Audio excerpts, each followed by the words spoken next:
د جنیوا په ناستې کې نړیوالو له افغانستان سره د 1400 میلیاردو ډالرو مرسته وکړله، خو دغه مرستې همداسې نه دي ورکړل شوي افغان حکومت او نه به ورکړل شي، ځکه چې دا مشروط دي په یو لړ مسایلو باندې چې دلته د بشر حقونو په برخه کې درناوی رامنځته کول، همداراز له اداري فساد سره جدي مبارزه چې افغانستان لا هم له دغې پدیدې نه په شکایت دی او ولسونه هم ورځ تر بلې شکایت کوي چې اداري فساد ورځ تر بلې اوج ته رسیږي، خو حکومت یو لړ اقدامات هم تر لاس لاندې نیولي تر څو له اداري فساد سره مبارزه وکړي او بېلابېلې ادارې دلته په دې اړوندو چارو باندې بوخت دي تر څو دغه مبارزه مخته یوسي او همداراز د سولې په خبرو کې د پرمختګ مسلې سره هم د دغو مرستو یوه برخه مشروطه بلل شوې ده.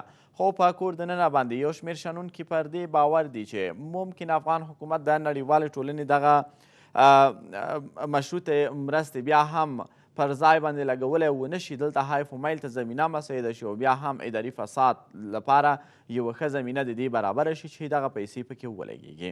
هغه غواړم په دې اړوندو مسایلو چې رښتیا هم د دغو مرستو پر مصرف باندې څه ډول میکانیزم ته اړتیا لیدلی کیږي او حکومت چې کوم پالیسي تر لاس لاندې نیولې ده آیا همدا بسنه کوي یا دا چې نه جدي بدلون ته پکې اړتیا لیدلی کیږي.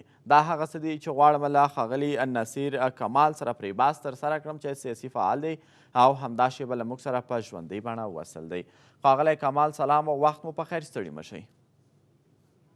وعلیکم السلام. مننه، کور مودان چې زموږ بلنه مو منله. ښاغلی کمال، غواړم چې د جنیوا د ناستې په مرستو او همداراز ژمنو په تړاو له تاسو څخه واورم چې نړیوالو یو ځل بیا له افغانستان سره خپل خلوص نیت وښود او دغه مرستې افغانستان ته په واک یا ورکړي یا به یې ورکړي، خو دلته په مصرف باندې بیا هم نیوکې دي چې حکومت به د نړیوالې ټولنې غوښتنې پر ځای کولی ونه شي. غواړم ستاسو شننه پرې ترلاسه کړم. اوله خو په جنیوا کې دغه مرستې چې افغان دولت سره وشولې دې نه وړاندې دغه د طالبانو مذاکرات او دغه د خارجیانو وتل او وځو او سوله کیږي نه کیږي دا ولس ډېر پریشانه کړی و او یو غیر اطمیناني حالات رامنځته و چې هم د نړیوالو ترمنځ دغه غیر اطمیناني حالات مخې ته و، هم د افغان ولس بې اطمینانه و سره هم حکومت اطمینان او داسې به ووایو. نو کله چې جنیوا کانفرانس شو د نړیوالو مرستې او د ژمنې دغه ټول بې اطمیناني او هغه تشویشونه چې د درې واړو دغه ما چې ذکر وکړو د دوی وو دا یو څه حل شو او تکیه شو. نو دغه افغان حکومت هم یو مشروعیت ورکړ چې دغه پاتې د چې کوم عرصه ده دا باید واوسیږي او یو سیاسي نړیوال ملاتړ یې ترلاسه کړ. دا د یو اړخ دی د مرستو سره تړلې یوه موضوع ده. دویمه خبره تاسې پوښتنه چې وکړله د مرستو په ځای لګېدل، زه فکر نه کوم چې دغه مرستې دي چې څنګه نړیوال غوښتنه لري او چې څنګه شرایط دي او چې څنګه افغان ولس دغه غوښتنه وار وار د حکومت نه کړې ده په هغه میکانیزم او په هغه شفافیت به سره ولګېږي، په دې کې به بیا هم حیف و میل وي، په دې کې به فساد وي او په دې کې به ستونزې وي او بودیجه به په ځای نه لګېږي. نو دا بیخي معلومه او واقعي خبره ده. په دې اساس باندې چې حکومت پخوا هم دغسې بودیجې په هکله باندې میکانیزمونه جوړ کړي او نړیوالو ته وړاندې کړي، بیا وروسته نتایج داسې شو چې هغه بودیجه کې مصرف کې مشکلات راغلي دي، په ځای نه ده مصرف شوی، پکې حیف و میل شوی دی، په قراردادونو کې شوی دی. نو زه فکر نه کوم چې دا وارې به هم دومره کوم خاص تغییر راشي په دې چې د حکومت په راس کې هم هغه خلک واقع دي او د په لاندې ښکته لیول کې هم هغه خلک واقع دي. نو تر څو چې اهل خلک رانشي، کار اهل کار ته ونه سپارل شي او د حکومت مشرتابه نیت دې ته واوسیږي چې نور به شفافیت وي او فساد به نه وي، بیا کولی شو چې موږ یو نتیجې ته ورسي. بله، خو ښاغلی کمال اساسي پوښتنه دا ده چې حکومت یو ځل بیا ژمنه کوي له نړیوالو سره چې د اداري فساد په وړاندې به لا هم دغه جدي مبارزه چې یې پیل کړې لا پسې جدي کړي او دغه پیسو له حیف و میل څخه مخنیوی وکړي. خو څه فکر کوي چې د نړیوالو مرستې په تیرو کلونو کې هم له افغانستان سره وي خو دا چې پر ځای باندې ونه لګېدلې یا دا چې بنسټیز کار ترسره نه شو نن بیا هم هماغه افغانان دي او هماغه نړیوال دي چې له یو بل سره مرستې کوي او د افغان حکومت له لوري ژمنې ورکولی کیږي. آیا دلته د نړیوالې ټولنې لخوا څخه پوره حساب او کتاب له افغان حکومت څخه څه فکر کوي چې غوښتنه به وشي په راتلونکي کې یا دا چې نه؟ تاسو ته معلومه ده چې پخوا نړیوال دلته مستقیما خپله مرستې کولې او خپله یې لګولې خپله نړیوالو. تاسو شاهدان وئ د سیګار راپور وګورئ نور نړیوال راپورونه وګورئ چې په هغې کې فساد شوی دی خپله نړیوالو کړی دی. هغه مرستې کوونکي ادارې چې دي یا هغه ملکونه چې دي هغوی چې دلته کومې پروژې وي برنامې وي په هغې کې دومره زیات اختلاط شوی دی چې په دولت به شکر وباسي. او بیا چې تر دا دمه دغه مرستې چې په دې 20 کالو کې کیږي همیشه هم دا وعدې ورکول کیږي. تاسو ته معلومه ده چې د جنیوا کانفرنس نه یو څو ورځې وړاندې رئیس جمهور د فساد په ضد باندې یو کمیټه یا یو بنسټ جوړه کړله د همدې په خاطر چې هلته دوی واده وکړي چې موږ دغسې یو میکانیزم جوړ کړلو او پخوا هم دغسې اوس د تفتیش عالي اداره شته نورې ادارې شته خو فساد همغسې مخ په وړاندې روان بله خو یو شمېر کسان په دې مسلې باندې هم نیوکه کوي چې د موازي ادارو جوړښت خپله فساد ته لاره هواروي. نو څه فکر کوي چې دلته ادارې باید زیاتې کړی شي لکه څنګه چې ولسمشر غني هم د اداري فساد سره د مبارزې په وړاندې یو کمیسیون رامنځته کړل غړیو د لوړې مراسم هم ترسره کړل. آیا د ادارو جوړول او رامنځته کول ګټور تمامېدلی شي یا دا چې نه تمرکز باید پر یوې ادارې باندې وي او هلته سم یو میکانیزم تر لاس لاندې ولري؟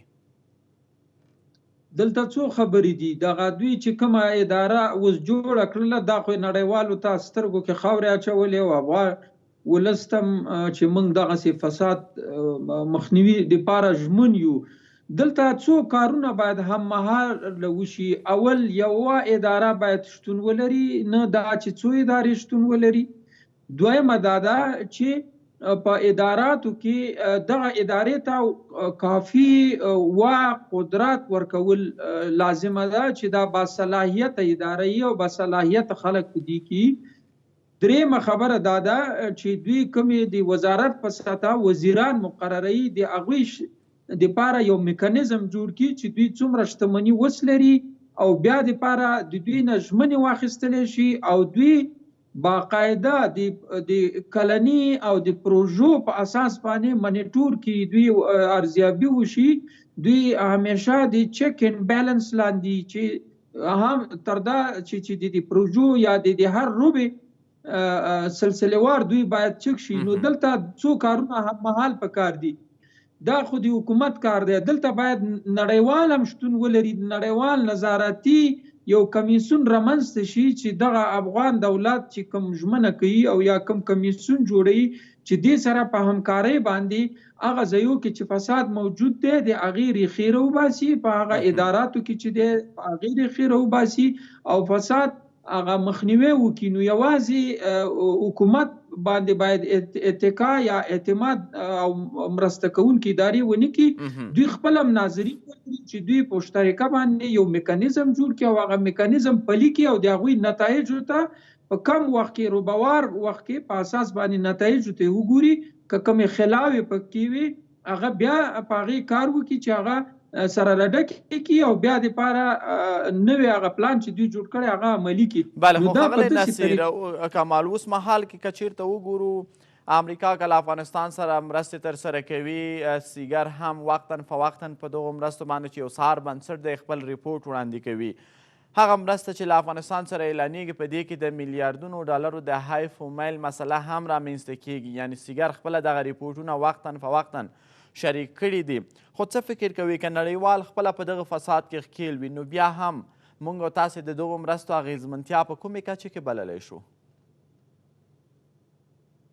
ګورئ نړیوالو ته معلومه ده چې په افغانستان کې دغه په څو دورو کې وزیران وو، حیفومال یې وکړې، پیسې واخیستلې، ویې خوړلې، بیا سزا ورنه کول شوله.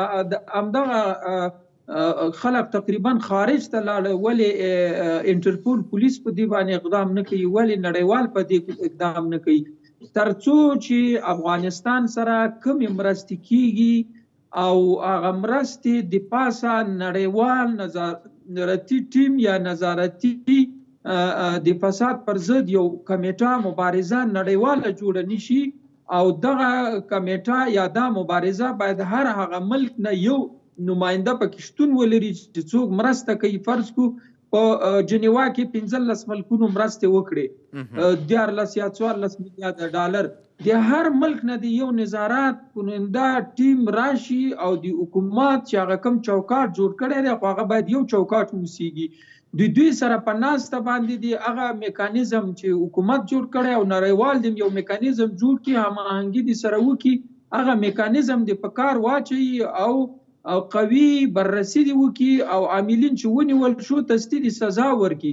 نو په دغه شکل کېږي چې دغه د فساد مخه ونیولې شي او دې ترڅنګ دغه روپۍ چې دي، دا پیسې چې دي، دا کومک چې دی، د دې لپاره بنسټیزه برنامې جوړې شي. او دغه پیسې مهال نړیوالو خپل مسؤلیت د افغانستان په وړاندې ادا کړ، د 14 میلیارډو ډالرو په شاوخوا کې مرسته اعلان کړله.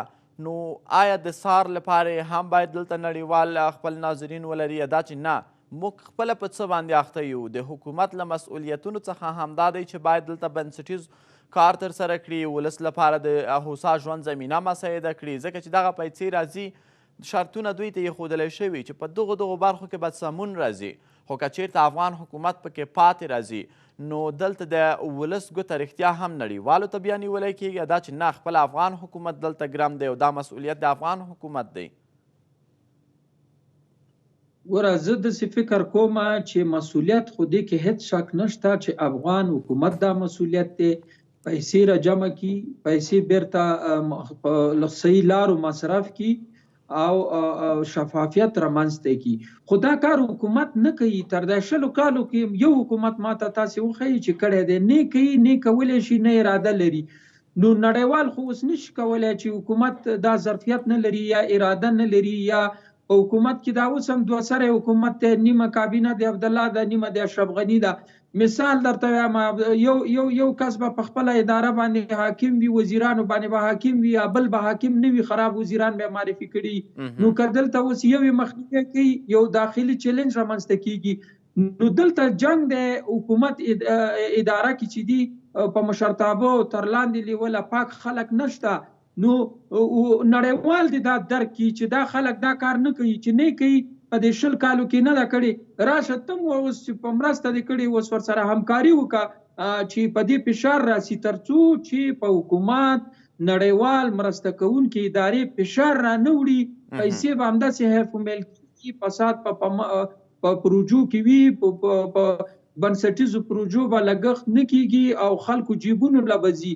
نو دا په اوس وخت کې چونکې حکومت باندې اعتماد نه دی، ولس شته، نه حکومت هغه ژمنتیا ښودلې، نه نړیوالو ته ښودلې، نه ولس ته ښودلې ده. په هره پروژه کې تاسې دا کرونا وګورئ چې څومره پیسې پکې حیفومل شوې، چې د دې نه بحراني حالت نړۍ کې بل نشته دی، د مرګ و ژوند او د انسانیت خطر. په دې کې دوی غلاوې وکړې، فساد یې وکړې، ښاروالۍ وکړې، د غنمو کیسه پکې رامنځته شوه.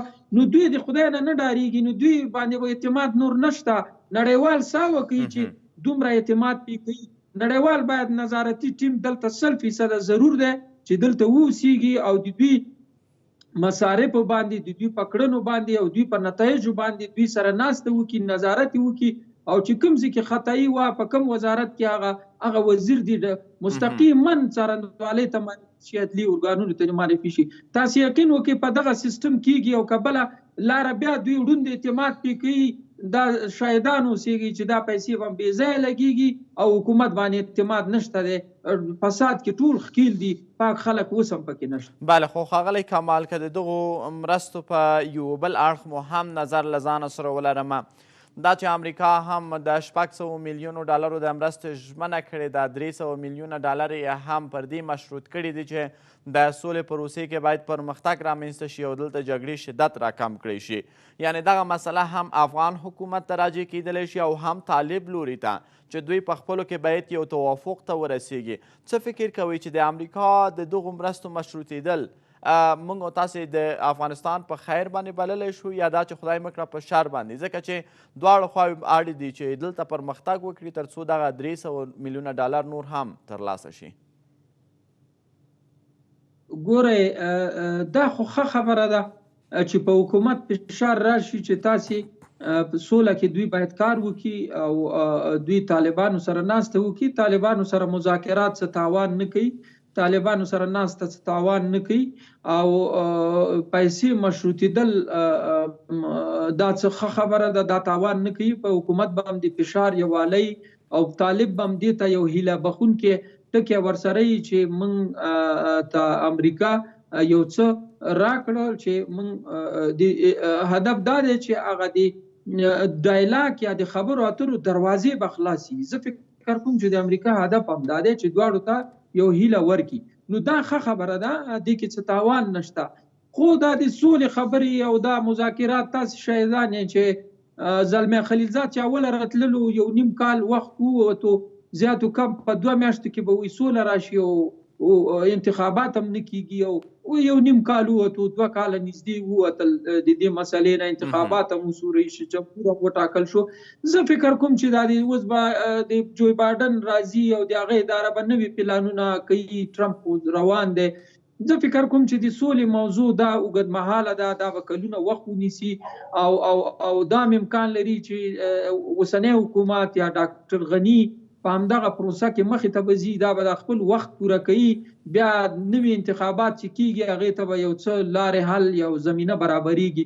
نو د سولې په پروسه باندې موږ باید ډېره ورته منتظر نه اوسېږو. البته افغان ولس خلک موږ او تاسې ټول وایو چې دا نن ماښام ته سوله راشي او سبا راشي، موږ خو دې ته ډېر خوشحالېږو، الله دې وکړي.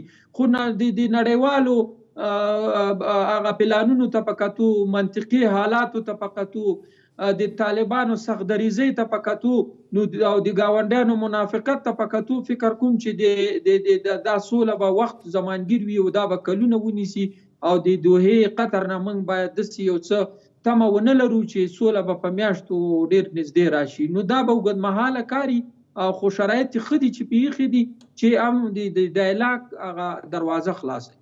بله، خو بیا هم په ټوله کې غوښتنه څه کیدلی شي له حکومت څخه دا چې بېلابېلې ادارې له اداري فساد سره د مبارزې په موخه رامنځته کړي دي، له دوی څخه په څه ډول استفاده وکړي او هغه کسان چې رښتیا هم په فساد کې ښکیل دي څومره یې ژر باید عدلي او قضایي ارګانونو ته معرفي کړي تر څو نورو لپاره درس د عبرت وګرځي. مهمه دا ده چې یوه اداره اوسیږي، یو چوکاټ اوسیږي د فساد په ضد باندې، او دا چې دی ټولو دوی کاملا با صلاحیت خلک اوسیږي، دوی ته خورا واک او صلاحیت ورکړل شي. دا درېیمه خبره دا ده چې نورو ادارو سره دوی هماهنګه اوسي، همغږي اوسي او دوی موضوعات وچیړي او ولس سره دا اداره خلاص اوسیږي، یعنی د ولس په مخې دروازې خلاصې اوسیږي. که ولس د کوم ادارې نه شکایت لري یا د پروژو نه لري، دلته دروازې خلاصې اوسیږي. داسې نه چې دوی مغه ارګ نشینو غوندې بس پیدا کیږي، نه، دا دوی مسلسل خپل لاسته راوړنې، خپل کارونه رئیس جمهور سره او نړیوالو سره شریک کړي چې په دغه عرصه کې د 3 میاشتو کې په اداري فساد کې موږ دومره وزیران، دومره معینان، دومره خلک ونیول، دغه نتیجه شوه، دغه روپۍ دي په دغه ځای کې مصرف شوې. نو دغه ځوابدي اوسیږي او هره میاشت ولس ته میډیا له اکاونټبلیټي راپور ورکړي، لاسته راوړنو راپور ورکړي چې په دغه عرصه کې موږ دغه لاسته راوړنې لرلې، دغه اداره کې دغه فساد و.